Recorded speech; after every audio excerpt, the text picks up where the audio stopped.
주님의 은혜의 사슬에 묶여 빚진 자로 주님을 따라가는 저희들에게 오늘도 여기까지 인도하심을 감사합니다. 하나님 아버지, 우리는 죄 가운데 살아서 주님의 뜻보다는 우리의 뜻대로 살려고 했던 종들인데 주님 우리를 이끌어 가시니 주여 오늘도 주님과 함께 주님께 묻고 오늘도 한 걸음 한 걸음 주를 따라가는 귀한 종들이 되게 하여 주옵소서. 예수 그리스도의 이름으로 감사하며 기도드렸습니다. 아멘. 오늘 하나님께서 우리에게 주신 말씀은 베드로전서 2장 21절부터 마지막 절까지입니다.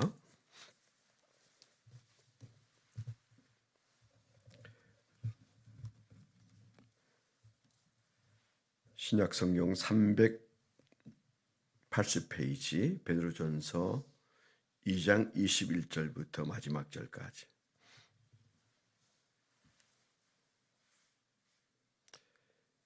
같이 읽도록 하겠습니다. 21절입니다. 시작. 이를 위하여 너희가 부르심을 받았으니 그리스도도 너희를 위하여 고난을 받으사 너희에게 본을 끼쳐 그 자취를 따라오게 하려 하셨느니라. 그는 죄를 범하지 아니하시고 그 입에 거짓도 없으시며 욕을 당하시되 맞대어 욕하지 아니하시고 고난을 당하시되 위협하지 아니하시고 오직 공의로 심판하시는 이에게 부탁하시며 친히 나무에 달려 그 몸으로 우리 죄를 담당하셨으니 이는 우리로 죄에 대하여 죽고 의에 대하여 살게 하려 하심이라. 그가 채찍에 맞음으로 너희는 나음을 얻었나니 너희가 전에는 양과 같이 길을 잃었더니 이제는 너희 영혼의 목자와 감독 되신 이에게 돌아왔느니라. 아멘. 오늘 묵상하고 적어본 적용 제목을 잠깐 하도록 하겠습니다. 예수님이라면 어떻게 하셨을까? 이 질문을 제자요 크리스찬이라면 하루에 100번은 물어야 한다. 우리는 작은 예수이기 때문이다. 그렇게 적었습니다. 예수님이라면 어떻게 하셨을까? 이 질문은 제자요 크리스찬이라면 하루에 100번은 물어야 한다. 우리는 작은 예수이기 때문이다. 그렇게 적어봤습니다. 네, 저는 이번 주간 월요일부터 오늘 금요일까지 매 새벽마다 하나님이 그날 떨어뜨려주는 말씀을 받듯이 굉장히 흥분되고 또 마치 그날 생각에 지침을 주시듯 말씀을 주셔서 오늘 아침까지 은혜롭게 말씀을 받았습니다. 참 너무도 놀라운 은혜다. 하나님은 어떻게 그렇게 한 발 한 발 매일 아침마다 내게 지침을 주셨을까? 이제 그런 생각을 하면서 은혜 가운데 오늘 아침까지 임하고 있습니다. 오늘 말씀도 우리가 너무 잘 아는 이사야서 53장에 있는 말씀을 근거로 베드로 사도가 하시는 말씀이잖아요. 특별히 23절은요.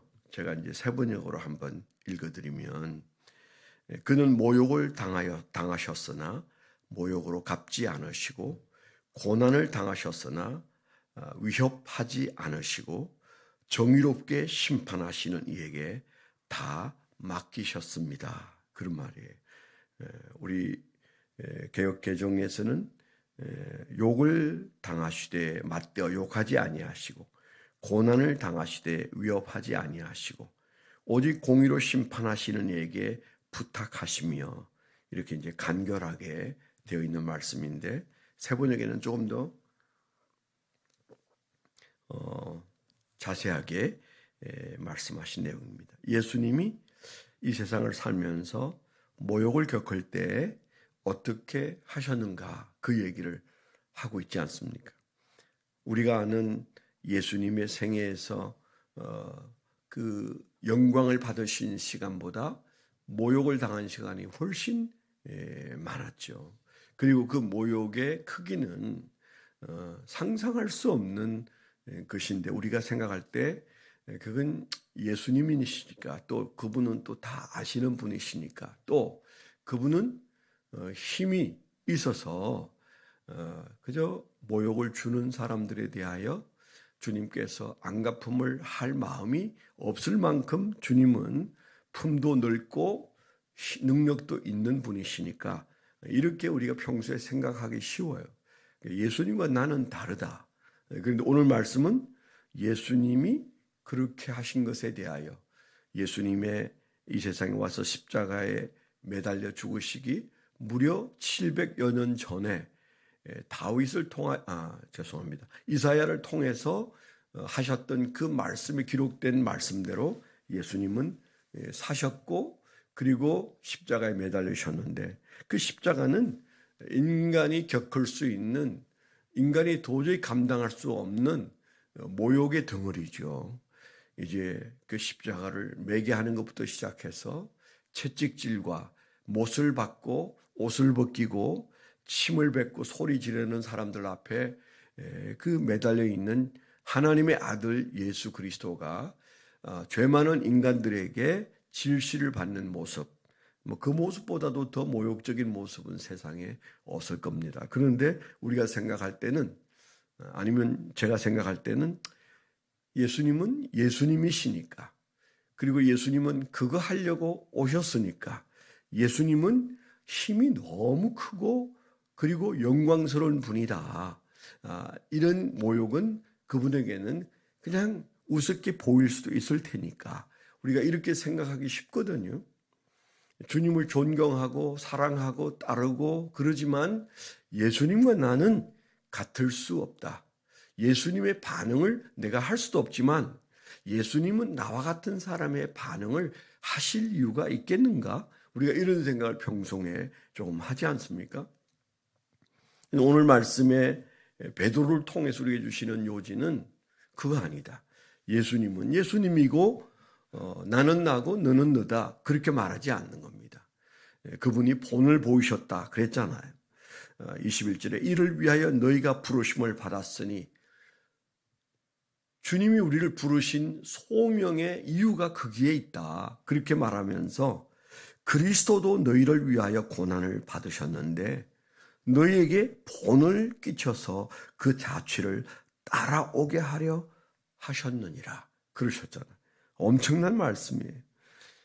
그러니까 예수님을 생각할 때 갈라놓고 생각하면 안 된다는 거예요.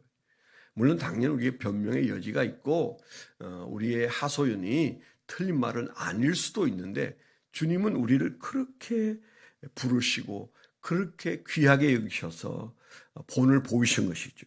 너희에게 본을 끼쳐 그 자취를 따라오게 하려 하셨느니라.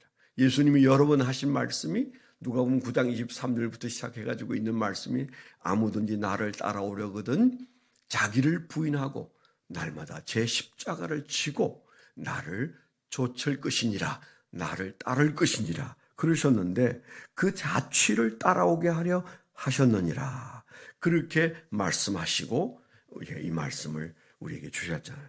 모욕을 당하셨으나 모욕으로 갚지 않으시고, 고난을 당하셨으나 위협하지 않으시고, 정의롭게 심판하시는 이에게 다 맡기셨다, 그렇게 되어 있잖아요. 오늘 말씀은 그런 의미에서 너는 예수 그리스도의 제자가 아니냐, 너는 그릇이 작아서 못하고 또 하나님의 친아들이 아니니까 안 해도 되고, 우리가 그런 거 다 내려놓게 하시는 말씀이, 본을 보이셨다는 말씀과 자취를 따라오라는 말씀과, 그리고 이 말씀의 배경은 우리가 예수 그리스도의 제자이고, 예수의 제자라면 우리는 이 시대의 작은 예수이죠. 에베소서에서도 예수 그리스도의 장성한 분량에 이르기까지 자라라 그렇게 말씀하셨어요. 오늘 말씀이 저와 여러분들에게 엄청난 말씀이고, 또 어떻게 보면 우리가 엄청나게 부담되는 말씀이다. 우리가 그렇게 생각할 수도 있어요. 그러나 주님이 우리에게 주신 이 말씀은 부담을 주시기 위한 말씀이 아니고 우리를 그렇게 존귀하게 여긴다는 말씀이고, 예수 그리스도와 우리가 하나라는 말씀이고, 예수 그리스도를 이 시대에 우리를 통해서 어떤 모양으로든 재현해 보고 싶으신 그런 성령의 뜻이 그 안에 있는 것이죠. 오늘 우리가 하루를 살 때에도 우리는 아까 제가 말씀을 적용한 것처럼 예수님이라면 어떻게 하셨을까? 우리가 제자 훈련할 때 늘 입버릇처럼 말하는 그 얘기가 왜 우리가 입버릇처럼 말하고 생각할까요? 그렇게 잘 안 사라지니까. 그렇게 살기가 여간 어렵지 않으니까.